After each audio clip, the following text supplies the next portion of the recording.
Well, welcome back to this next installment of the Meet the Experts series. I'm so excited for our next conversation. And if you haven't dialed into many of these interviews yet, this is basically a chance for me to chat with some of the people who are most informative and significant in my thinking and the development of the most recent book I've had come out called Mindstuck.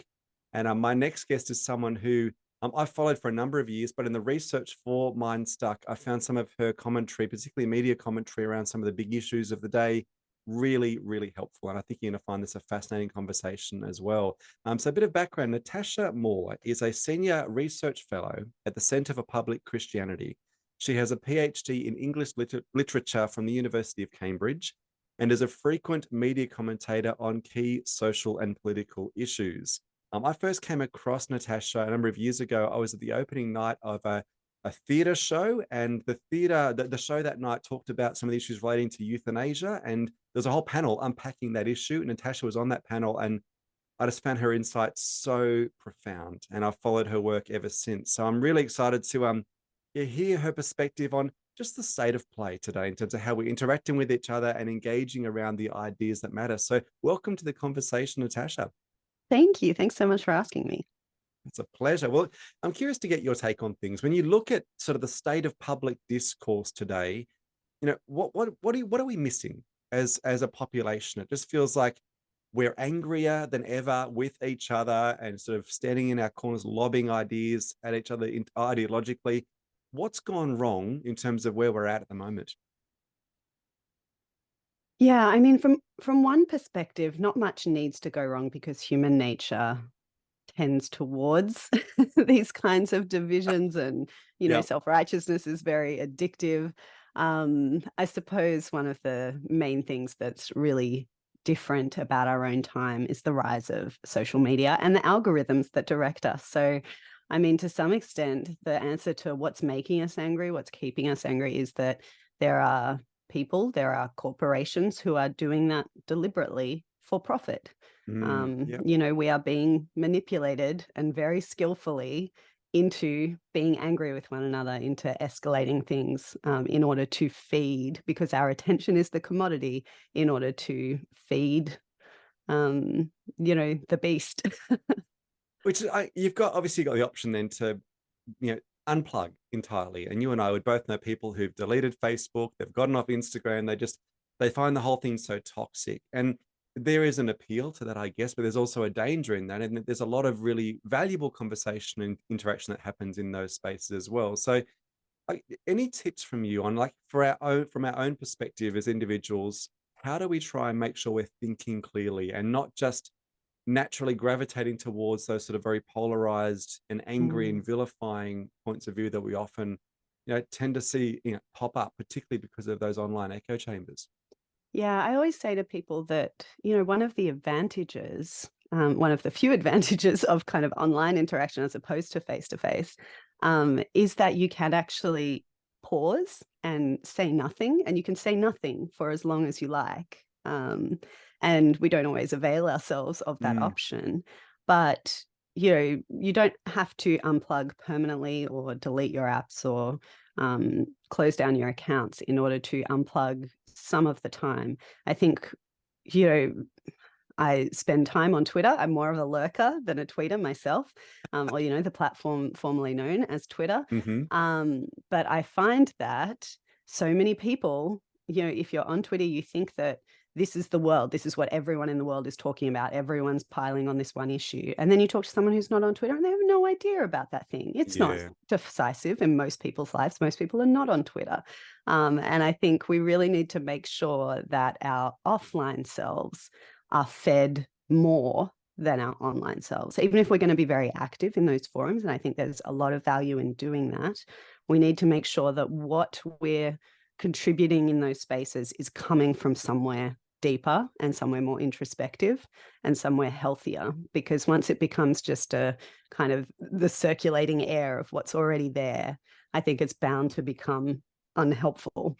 So we need to be feeding the soul. We need to be feeding, our minds and hearts, and particularly on, real, genuine relationship with people in the real world, in order to interact online well, I think. I love that. The recirculated air just the toxic debate. That is like, it is a perfect way to put it. And that is often what happens. It's interesting too. It reminded me of that interview. I know the Center for Public Christianity did a great interview with Tim Dixon from More in Common. And I believe he's an Aussie, but now based over in the UK. And their work is done looking at tribes and tribalism. And what's interesting is they're basically, their thesis is that somewhere like 60 or 70% of people are actually in the middle, are not polarized.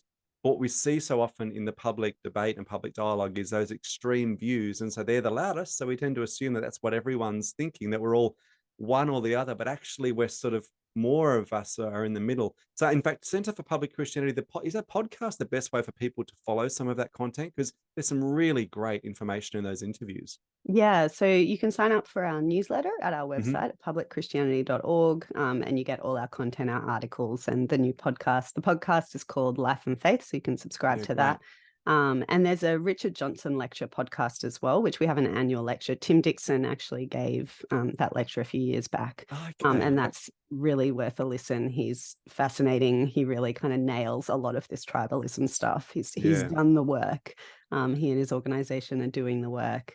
And yeah, I think one of the things that they nail is really the problem of contempt in our public discourse, that as soon as contempt enters, just the possibility of real conversation goes out the window. And that's true in personal relationships, and it's true in our public discourse, that as soon as you just hold the whole swathes of people who disagree with you in contempt, we're really not working together as a community anymore. I love that. And I must say, for those who are dialing in, watching, who may have a faith or not have a faith, what I love about the Center for Public Christianity is that it's actually an approach to issues from a faith perspective, but that is the opposite of what you often see. And you and I would often see people who approach any of those really contentious issues, particularly the ideological or the political ones. And often the people who come from a background of faith do so with this, I don't know, this almost a vitriol. We're clear on, when people are clear on what they're not rather than what they are for. And I think, the beauty of that is the tone is a far more constructive one. I mean, any tips from your side on how to do that? Regardless of the issue you're interacting with or the person you're interacting with, when you come up against people who you're just fundamentally opposed to in terms of your views or your paradigms, this is not a case of, hey, agree to disagree, which is often intellectually very lazy. It means we don't really engage. How do you engage constructively when there's such a huge mismatch in worldviews and perspectives? I think often most of us are not particularly, if we're honest, trying to engage constructively with the other Mm, side of whatever issue we're talking about. So, most of what is written in the media is is intended to be preaching to the choir, right? Like, you may think that you're kind of riding across lines and, critiquing the other side and expecting them to acknowledge the rightness of your arguments, but often just the snideness, like it's so hard to resist a little bit of snark when you feel so righteous in your opinions. yep. You're really writing, for your own side, for your crowd. And so the discipline of needing to filter everything you're saying, would the other person, the person who thinks the opposite of what I do here, would they acknowledge my description of what they believe? Would they recognize themselves in what I'm saying? Because often we're wrong about what we think the other person thinks. Surveys show this consistently, that people rate their, like, across right and left issues, that they rate the other side as believing more extreme things than they do, and that Wow. actually they have a lot more common ground than they think they do. So I think often there's a curiosity there that needs to be exercised, and it's less tasty than that kind of zeal of self-righteousness, of like going off on your diatribe of how right you are. But to actually pursue, well, where are other people coming from? Why do they think what they think? Because people do Mm, have reasons. You might disagree with them, but you don't know what their experience is, and you don't know what their motivations are for what they think without actually asking them. They may have very different life experiences and kind of goals to what you impute to them. We're bad at yeah. discerning each other's motivations for things, but very good at assuming them. So I guess that's part of the, I guess, answer to the next question, which is how do you genuinely try and ask someone what their view is without that sense of trying to ask with an agenda or ask to try and catch them out or even ask in a way that makes your point. And I love this. There's this beautiful quote I heard years ago that an enemy is someone whose story we haven't heard yet. And I thought, I mean, Mm. that is so true. This idea we often stand at a great distance, and we mistake distance for perspective. And it's not necessarily the case. Sometimes we need to get up close and really get a sense of what people are thinking.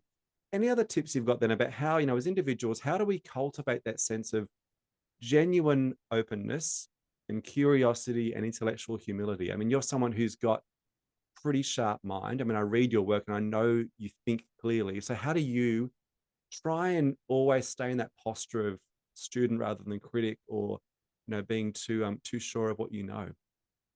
Look, Michael, if I'm honest, I don't. I'm terrible at it. I struggle with it so much. This is why I've thought about this topic so much. Partly is because naturally I get fired up easily about things. I always think I'm right. I'm always like looking for the arguments to prove my point and to like crush the other person. That's my natural tendency, and so I find all this stuff very, very difficult. I still Mm, do. I just genuinely believe it's really important, and so I keep kind of getting back on that horse.